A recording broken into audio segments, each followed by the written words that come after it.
And welcome back to Idaho Today. Can you believe it? It's already that time of year when so many of us are starting our holiday shopping. American consumers spend about $1,000 a piece on gifts and other seasonal fare, according to recent surveys. And here with us today to share some strategies for spreading cheer while keeping some cash is Andy Dadistan from Mountain America Credit Union.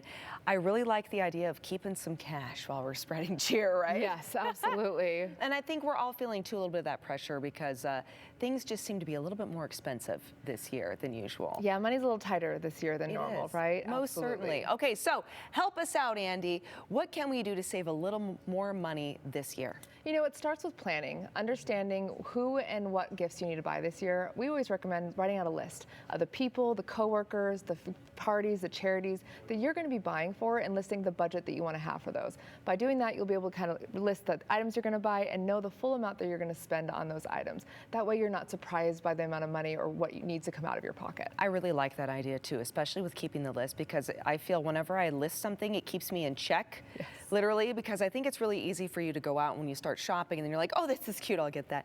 It's okay if I add this there too. Oh, but they'll really like that. And then before you know it, you've overspent, right? Absolutely. It happens more than you could guess. Okay. And then I think too sometimes a gift from the heart can actually be a great way to go too, right? You'd be amazed on how little you actually have to spend to do something meaningful for someone, whether it's an activity or an experience with them or just spending quality time with someone. But in the end, sometimes you do have to spend that money, but being smart about it is the most important part, whether it's setting up price alerts online to make sure you're getting the lowest dollar amount for that item, or using things that for your benefits, like Mountain America Visa users get rewards points where you can earn points when spending money.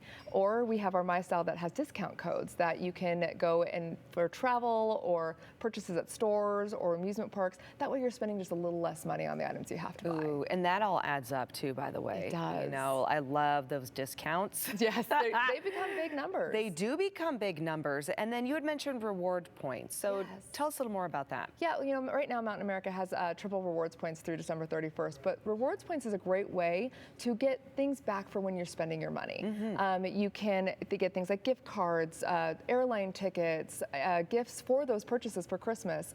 You know, everyone's a little bit different, but it gives you that opportunity to earn more money when you're spending. We don't want you spending more money because you're trying to get yes. points, but if you're going to spend it, you might as well get some rewards back for That's it. right. Give yourself a little gift as well in return, right? Yes, exactly. At the end. Exactly. I love that. Okay, anything else that we should all know? Absolutely, and we kind of talked about it a little bit where right now everything feels a little bit more expensive and tighter. Don't be afraid to have conversations with your family if you're worried about overspending during the holidays, especially when you come from a big family. Talk about secret Santas or putting gift limits, dollar amounts, or even say, let's just do the kids this year. By having those conversations, a lot of times they're feeling the way that you're feeling too, but they don't want to bring it up, and that way you're going to do a great job on your spending. And even if, you know, for a lot of this holiday season came a little bit faster than we were expecting and you yes. didn't plan for as well as you wanted to, if you want to start planning for 2024 Christmas, think about coming into Mountain America and opening a Christmas certificate. It puts money away every month to plan for Christmas, and it comes out in November and it matures. That way you have your Christmas money set aside, didn't even think about it, and you're ready to buy your holiday gifts. That is so smart. Yes. I love that. Yeah, it's a huge planner for us. Yes, it is. Okay, great. And how soon can people go and start setting that up for next year? They can come into the branch right now or go to macu.com and set that up right now. Oh, so love that. Yeah. That's fantastic. And I love the advice too about, you know, being transparent with your loved ones yes. or your friends, right? And really kind of setting a little bit of a limit for everybody. And then that way you're also able to invest a little bit better into one really meaningful gift, opposed to maybe a bunch of, you know, well, I'm not saying lesser. Any gift is appreciated, right? But you can put a little more effort into one opposed to many. Absolutely. I think that's super smart. The holidays are about family. Sometimes we just have to remember that comes first. I love that. Yeah. Love it, Andy. You have such great advice. Thank Where can you. people go to learn more? They can go into macu.com or come into any of our local branches. Wonderful. Thank you so much. Happy holidays. Happy holidays. All right, everyone, stick around. A lot more to come right here on Idaho Today right after the break.